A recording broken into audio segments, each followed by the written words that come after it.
Hi, my name is Alejandro. And I'm Eric. And I'm Emilio. Newton's first law states that an object in motion will stay in motion with the same speed and direction, and an object at rest will stay at rest. A balanced force will keep an object at rest because there are equal forces acting upon it. These types of forces that are keeping it balanced are gravitational force and a normal force. Because of these forces that are acting upon the ball, there is no change in motion. A unbalanced force will keep an object moving because there are no equal forces acting upon it.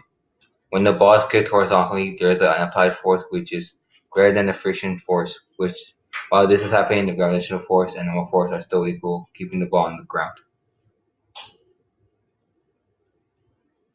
In this free body diagram, there is a gravitational force and a normal force acting upon it because the object is at rest.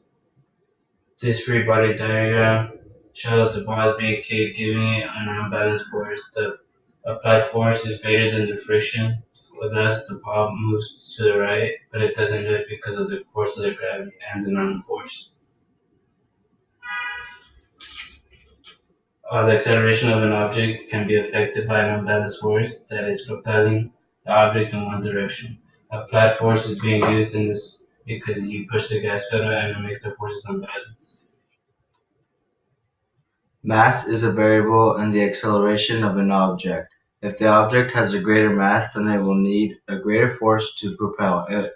And if the mass is low, then not as much force is needed. This is because of the concept of inertia. Inertia is the tendency of an object to resist change in its state of motion. If I try to push a box that has a lot of mass, it will have a greater resistance to the change of motion than a box that has low mass. This is because of the friction force, which is greater than my applied force. This is an unbalanced force because the friction force is greater than the applied force. Because the mass of an object is making it resist change in its motion, there are still forces of gravity acting upon the object and an opposite equal normal force. Velocity is speed with a given direction, and this relates to the state of motion of an object, which can also be affected by the mass, as it was explained earlier. Net force is the sum of all forces in an object.